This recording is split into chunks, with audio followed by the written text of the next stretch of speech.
नमस्कार दोस्तों, मैं ओपी सिंह एक बार फिर से आपका स्वागत करता हूं और आज फिर से मौजूद है हमारे साथ में सोसाइटी एक्सपर्ट संतोष मिश्रा जी। नमस्कार सर। आपको दर्शकों बताते हैं कि आजकल मेरा भाईंदर जो शहर है वो पुरानी बिल्डिंगों का भंडार है। पुरानी इमारतों को रीडेवलपमेंट में जाना है, कब जाना है, कैसे जाना है और क्यों जाना है, इस विषय पर हम चर्चा करेंगे सर। तो आप बताइए सर, सोसाइटी रीडेवलपमेंट कब होता है और क्या प्रक्रिया है? जी, ये एक बहुत ही अच्छा विषय है कि यदि हमारे दर्शक ये जान लेंगे कि आप रीडेवलपमेंट में कब जा सकते हैं और कब आपको जाना चाहिए, कब जा सकते हैं और कब जाना चाहिए, इसमें बहुत ही बड़े बड़े राज छिपे हैं। तो कब जा सकते हैं?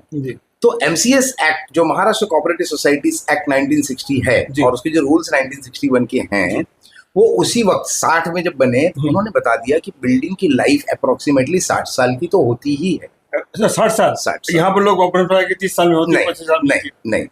अब लो क्वालिटी कंस्ट्रक्शंस की वजह से अब ये लोग थोड़ा थोड़ा मानते हैं अधिकारी कि हाँ 30 साल में बिल्डिंग डेवलप हो सकती है, बट वो एक स्कैम है।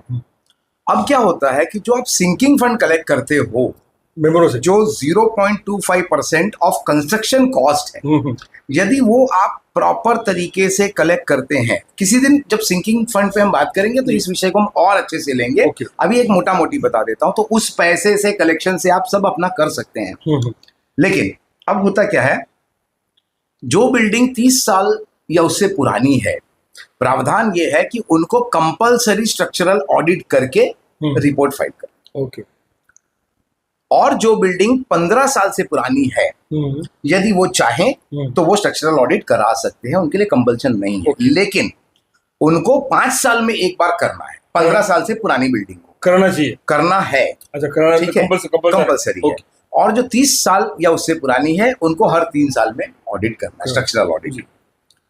अब यहाँ पे स्कैम ऐसे चलता है कि स्ट्रक्चरल ऑडिटर्स ने टाई अप किया होता है कॉन्ट्रैक्टर्स, ठीक है, बिल्डर्स नहीं।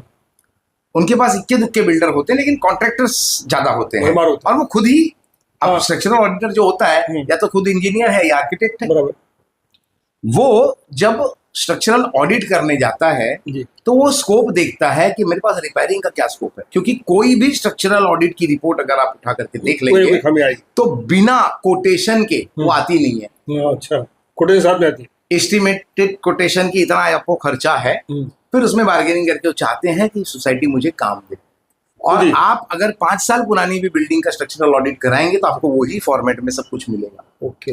यदि सोसाइटी वो रिपोर्ट पढ़ने के बाद इंटरेस्ट दिखाती है कि हाँ हमको रिनोवेशन में जाना है, ये है वो है, और उस प्रोसीजर के दरमियान, तो आपको बड़ा पॉजिटिव रिपोर्ट मिलेगा। ये एक स्कैम है। अच्छा, आपको एक स्ट्रक्चरल, मैं सबकी बात नहीं कर रहा हूं, यहां मैं सबको नहीं लपेटूंगा कि सारे वैसे हैं। अधिकांश जो स्ट्रक्चरल ऑडिट करते हैं वो उस प्रोसेस में ही पढ़ लेते हैं कि क्या ये सोसाइटी रिपेयर के लिए जाएगी।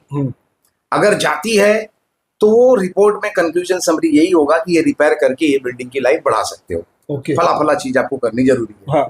यदि नहीं तो कहते हैं ना कि ना तुला ना मला घाल पुतरे अला, तो वो आपको ऐसी रिपोर्ट देंगे कि फिर उस पे C1 की आपको BMC नोटिस देती है। ओके, डायलापिडेटेड स्ट्रक्चर है। अब इसमें भी BMC का रूल भी आता है। हाँ। अब उसमें ये होता है कि अगर वो C1 डिक्लेयर कर दिया है, आपको नोटिस आ गई है, तो आप वहां रह नहीं सकते हो। फिर आपका लाइट कनेक्शन कटेगा, पानी कनेक्शन कटेगा, वो सब जब यही 2 चीज कट जाएंगे तो आप रहेंगे। यानी ये जबरदस्ती की तरफ ढकेलना है लोगों को, जबरन कि आपको ये करना ही पड़ेगा। लेकिन यदि आप वहां थोड़ा सा लियाइजनिंग कर लेते हो, मैनेज कर लेते हो, तो जिनको C1 की नोटिस आई है तो वहीं अधिकारी आइडिया देता है कि आप एक दूसरा स्ट्रक्चरल ऑडिट कराओ, फिर से उस बेसिस पे उस नोटिस को विड्रॉ लिया जाता है। तो ये क्या है?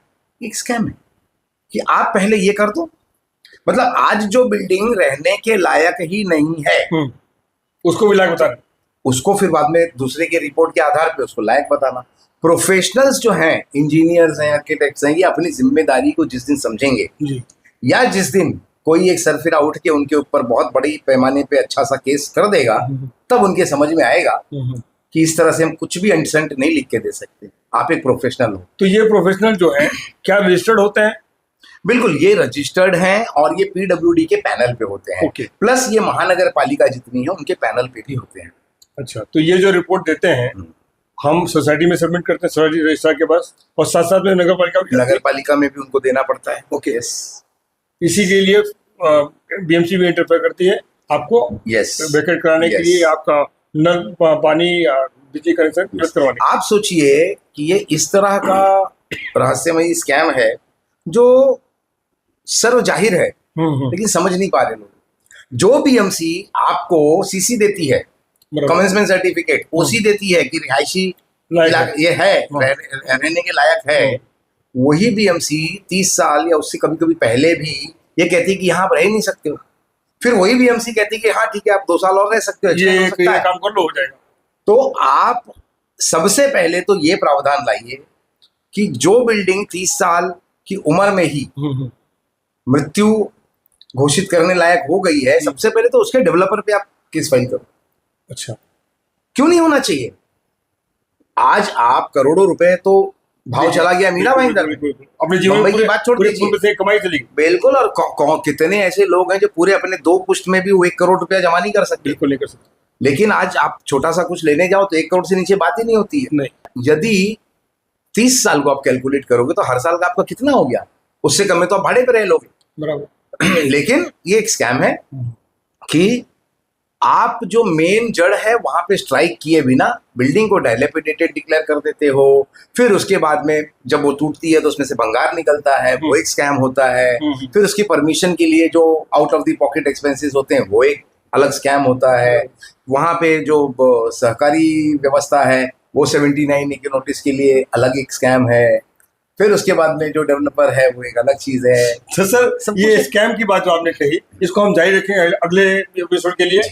और दर्शकों, आप ध्यान से सुने और बने रहे हमारे साथ में अगले एपिसोड के लिए, क्योंकि स्कैम क्या है और कैसे होता है ये आप जानिए। धन्यवाद।